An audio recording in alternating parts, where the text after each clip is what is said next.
Hi there, this is Loy Machedo speaking to you from loymachedo.com and whoisloymachedo.com. Today is what's the date? It's the 17th of June 2014. It's a Tuesday. The time is 8:30 in the morning. Now, I got these questions from Ines Wirsing. She always keeps asking me questions. She is from, I think, where is she from? She's from, she's my Facebook friend. And she's from Germany. She is from Germany.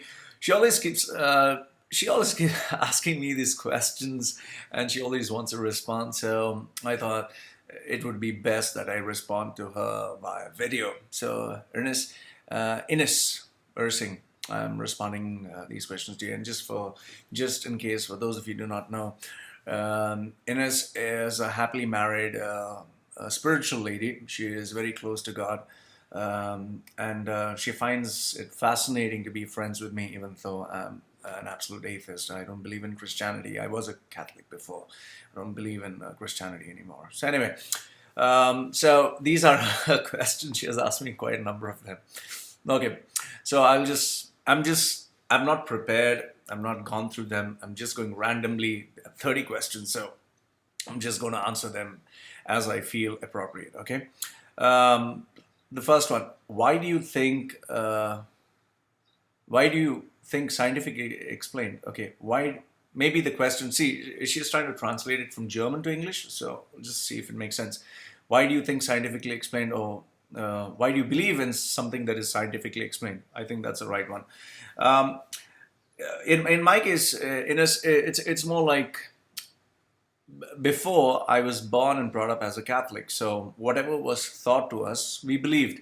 So if someone said, if you are baptized, you'll go to heaven.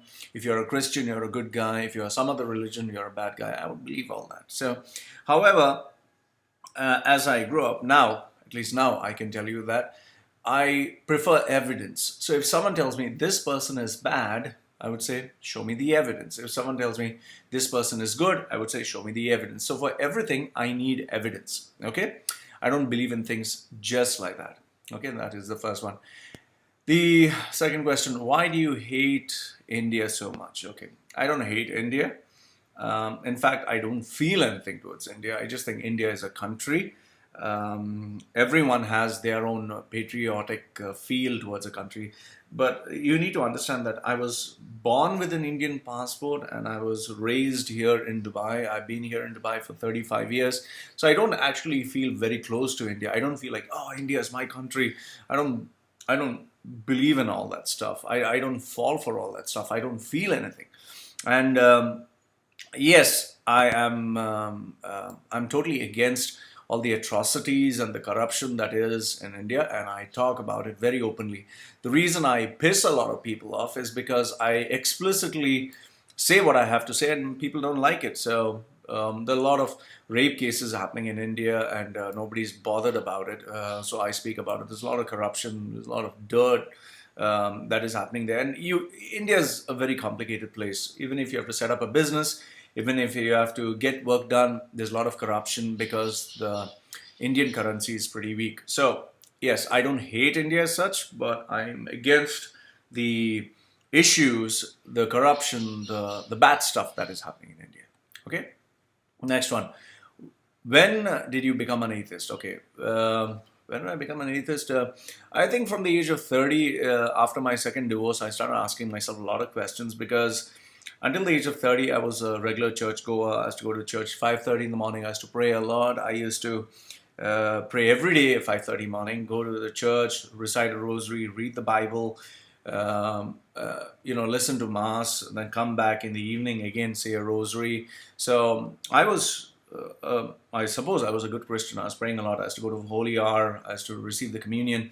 All the stuff I used to do. So, and I prayed for my marriage to succeed. So when my marriage didn't succeed, not reading the Bible, praying to God, going to religious places, I asked, okay, then why is it not working out? What are the questions that I need to ask? And eventually that led me to understand the history of religion. And it led me to question a lot of things because normally when you're religious, you don't question anything. So I questioned it. I asked for its validation. And when you when you look at things logically, when you look at things with not just blind faith, but with reason, I mean, there are a lot of things that you do not buy. I mean, for example, the talking snake, the world being created in 7 days with a magic apple and a guy and a girl in a garden created by magic, and then you have a big boat that no technology could ever develop or create. How do you do all that? So when you question all these things and you don't get a uniform answer and you get everyone giving you guesswork, obviously you don't buy that. Then yes, the first documentary that I did watch was Zeitgeist, which led me to question a lot of things. And then eventually I started reading books on science, reading from neuroscience to cognitive psychology to Richard Dawkins, Christopher Hitchens, Sam Harris. So these were the authors, and eventually I became an atheist, yes. No one is born a Christian or a Muslim. The decision to believe one should look objectively and not make them dependent on humans. I don't know if that's a question. Okay, anyway. No one is born a Christian or Muslim. Yes, no one is born in any religion. In fact, you're born without any religion. You're just thought religion. So then you start believing in it. So I think you're absolutely right on that. Okay, why do you believe, why should science explain everything? Scientists are only human. Yes, true. Scientists are only human. So are the people who are teaching you religion. So the people who are teaching you religion are not God. And you need to understand science, what it does. It takes years and years of learning. It's more like a crime scene. You have someone who has committed a crime. Then you have the detectives who come there and unravel the mystery of what has taken place. So it's like reverse engineering. In the same way, science does the same thing, but religion, what it says is, it just tells you, oh, we know the answer and this is the answer. So I don't have anything against religion. Religion itself is also another theory. However, when you have 10 different religions saying 10 different things and all of them saying you need to believe in us because we are saying the right thing, and why we say the right thing is because our holy book says it, and that's it. I think that starts all the problems. And the bigger problem is when people say we are the good guys, you're the bad guys, and we're going to heaven and you're going to hell, and you know, all the differentiation and pain and suffering. So scientists, on the other hand, you can prove a scientist wrong, you can prove their theory wrong. So I'm more comfortable with science rather than religion. So does science explain everything? No, it does not explain everything. It is doing its best to explain everything. And yes, it is only created by humans. Yes, it is only created by humans. So religion is also being thought by humans. It's not being thought by a god. If there is any religion which is thought by a god, I would like to meet that god and maybe get convinced by him.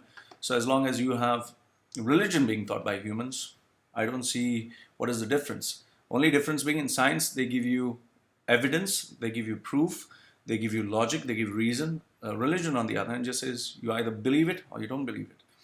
So next one, Ines, you're asking, what is the most unusual question that someone has asked me? Most unusual question someone has asked me.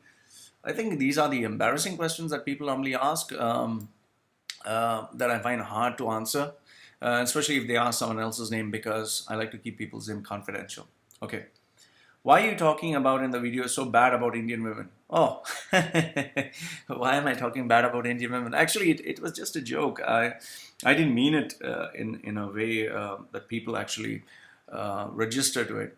But yes, I believe in personal hygiene. I believe in women and men. It's not just women. I think both of them need to take care of themselves. They need to groom themselves. They need to look after themselves.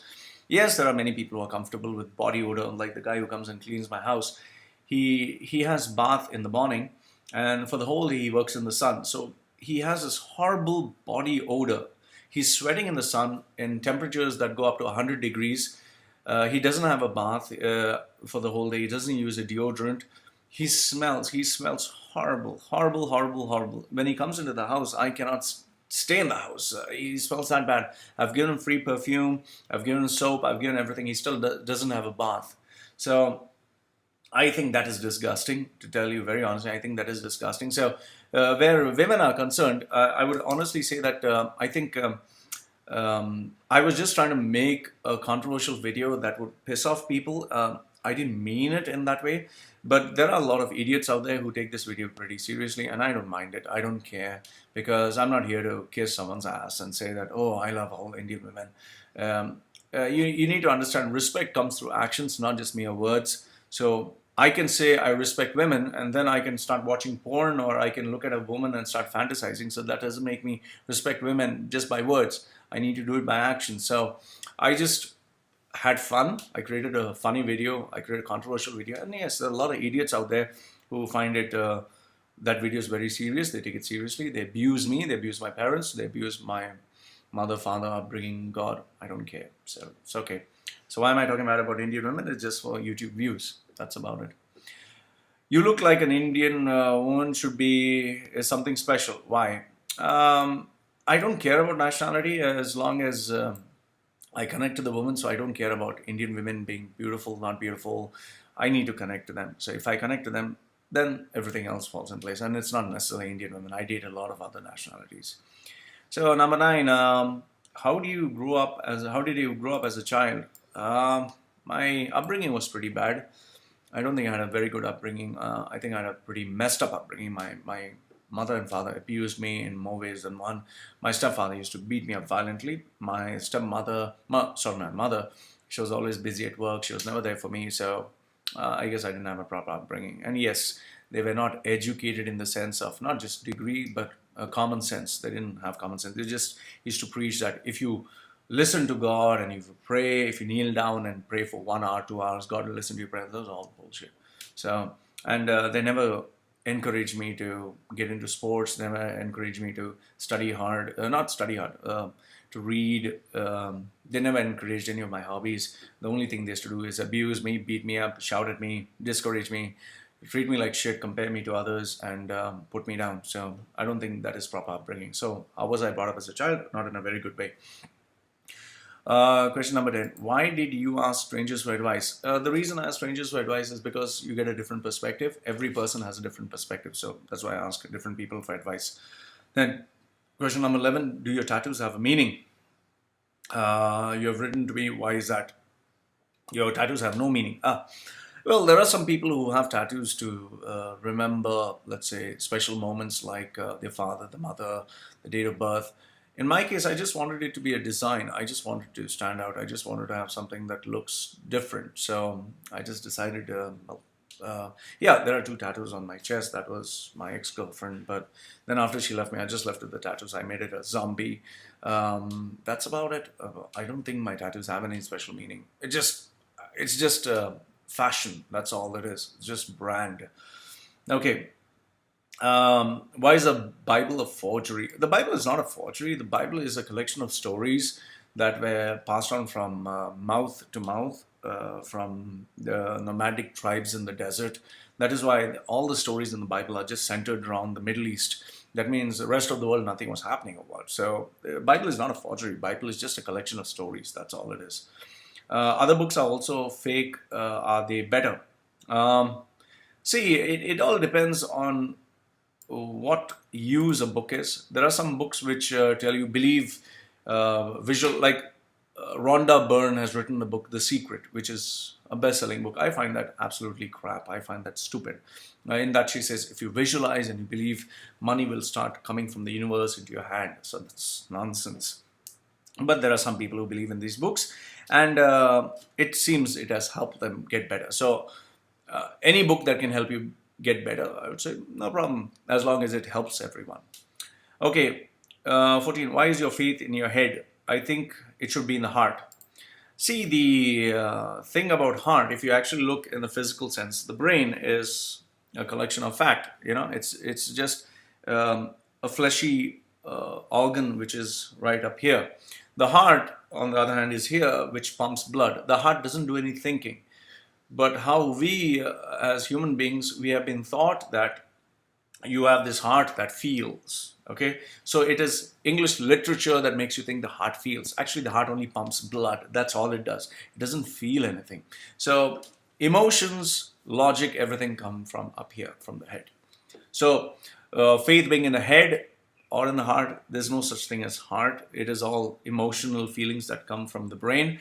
So I believe everyone should use logic when thinking. Yes, there are some things like emotions, feelings, but feelings also stem from the fact that certain conditions should be met. For example, you love your husband.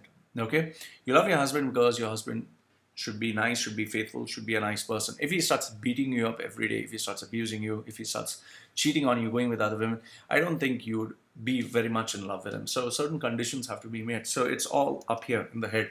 So faith is another phenomenon where people like to assume that if you believe in some thing that doesn't exist, you're a good person. But I think that's rubbish. Okay. 15. Why did science prove the existence of God? Oh, it's not the right question. Why did science prove, or how does science prove the existence of God? Science can prove many things, and it is still work in progress. So it does not claim that it knows everything. However, religions think they know everything. They have all the answers. So science is not bothered whether God is existing or not. It doesn't care. If he does exist, well, good. If he doesn't exist, well, so good. So it doesn't care whether he exists or doesn't exist. They don't lose anything. But science is more concerned about bringing logical facts into reality. Okay, 16. Do you believe? Do you believe have not been scientifically explained? Why? Do I believe? I think that was the previous question. What do I believe? Okay. Question 17. Faith is a feeling that science is cold. Which is better? Faith is a feeling and science is cold. Feelings keep changing. I wouldn't register to feelings. Feelings, today I can feel good, tomorrow I can feel bad. So feelings come and go. Science is not about good or bad. It's not about feelings. Science is about facts as they are. So I would rather go for science any day. What makes you really happy? Living for the moment, doing what is right, and enjoying every moment. That's what makes me happy. Just being happy, just enjoying myself. That's as simple as it gets. Uh, that the man who is still alive, you'll be most in. Who is the man? Okay, I think your question number 19 is, who is the man still alive that I'm most impressed with? Um, right now, the man that I'm most impressed with is Richard Dawkins and Sam Harris. Both of them are neuroscientists. One is an evolutionary biologist, that is Richard Dawkins, and Sam Harris. Sam Harris is a neuroscientist. I'm pretty impressed with both of them. Even the guy from Imagine, Jonah Lehrer, but I've not heard him speak. I'm pretty impressed with him also. Okay, what does interest me in men and women sexually? See, okay, in men, I'm not sexually very attracted to them, but if I do admire a man, it would be for his intelligence, for his ability to be successful, and for me to look up to him through logical discourse, not just money. What interests me in women, I think it's chemistry and connection. And sexually, well, if you're asking physical, I think she being slim is something, and she looking beautiful. That is what does attract me to a woman. But yes, I need to connect to the woman. Others, you can be very beautiful, but you can be a stupid dickhead, and I wouldn't feel anything for you. No, not you. I mean, women in general. Okay. What does okay, when did you last cry and why? Yeah, the last I cried was when I did speak to my mother over the phone. And why did I cry is because I just remembered the pain that was caused to me during childhood, and I felt bad about it. But it's not that I feel anything for my mother. I just felt sad about the whole thing. I mean, that my life and my childhood had to go in that way. So yes, I just cried maybe last month. Yeah, I was sitting alone in the car and cried. Naughty question. Okay, 22. Where did you have best sex? Okay, best sex, I would say. Well, this was, I think, many years ago when when I was 30 and my girlfriend was 18. We were having sex literally everywhere, so that was a crazy experience. She was very young, she was very beautiful, and she was crazy about sex, so I kind of enjoyed it. So that was the last one I did have amazing sex. But apart from that, then sex just becomes normal, so nothing great. Who can make you happy? 23. Well, only I can make myself happy. Nobody else can make me happy. 24. How many men and women did sleep with you? Okay. I'm not gay. I don't have any problem with being gay. I've not slept with many men. I've had friends. But women, yes, I think 2 years ago, the last count was 360. So quite a number of women actually I've had sex with. So, but yeah, after some time you just stop counting and you just start realizing that sex is not everything, you know. If you had first time sex was at the age of 20, I think, because I was born and brought up in a conservative family. Actual sex, but if you mean girlfriend, boyfriend, I've been having that from the time I was a small boy, I think. 26. When was the last time someone made you lovingly feel happy in their arms? Um, this is just, I think when you love and care for someone, you feel happy being in the arms. So it, it could be even it could be just this year itself. Whenever I got hugged by anyone who cared about me, or even when there was a victory in a marathon or someone hugging you, it feels nice. So that's about it. Just love and care, nothing sexually.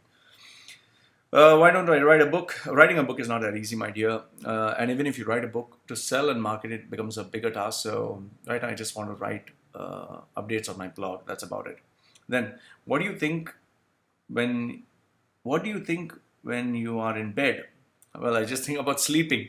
When I'm in bed, I think about sleeping. Uh, Sexually, when I'm with a partner, well, obviously, I think of satisfying the partner. That's about it. They criticize books and movies. They criticize books and movies. Who do you criticize? Oh, I don't understand the question. Okay, the question is, they criticize books and movies, criticize you. Okay, if you're asking about people who criticize me, well, actually, I don't care. I don't mind people criticizing me because they're spending time to get to know me. So it's okay. What do I think about people who criticize me? Well, that's what I think. And who do I criticize? I don't criticize. I actually give my opinions on books, on movies, and reviews. And yes, sometimes I try to be funny, which doesn't actually seem to work, I guess. Last question. Describe me, Loy. I hope you understand. Describe you. I think you are an amazing person, Ines. There's a lot of curiosity to get to know you. I think you're a good friend. I think you're a very caring person. Um, you're pretty in your own way. You're really pretty. You have this very German look that I would say. And yeah, I always would be curious to meet you one day and just talk to you because, end of the day, online is a totally different relationship. When you meet a person face to face, it's different. So I would only say that meeting you would be a different experience. So maybe after meeting you, I would come to know what you really are like, whether we can be friends or cannot be friends. Because it's very easy to assume that we would be friends, great friends online. There are some people, after I met them, I've realized it's not working out. So right now, online, everything looks handy dandy and looks nice. But I guess real friendship would come to know when we would meet two people face to face. But I think you're a very caring person. I think you're a very nice person. You're very spiritual and you're very honest. So, and I enjoy being your friend. So Ines, we're saying these are my answers to your questions. I hope you enjoyed it and look forward to more questions. Oh wait, I think there's one more question that you did ask me. Your younger daughter asked me today, why are all monsters on my back? I like horror. I like horror images. I like stuff that is horror. So that's why I put all horror stuff on my body. So, and did he have an angel on a stomach? Well, for me, I just like horror, so I put horror all around my body. So that was about it. The only difference is on my arm, I put biomechanical design. Okay, so hope I've answered all your questions, Ines. And if there are any more questions, feel free to ask me. Goodbye for now.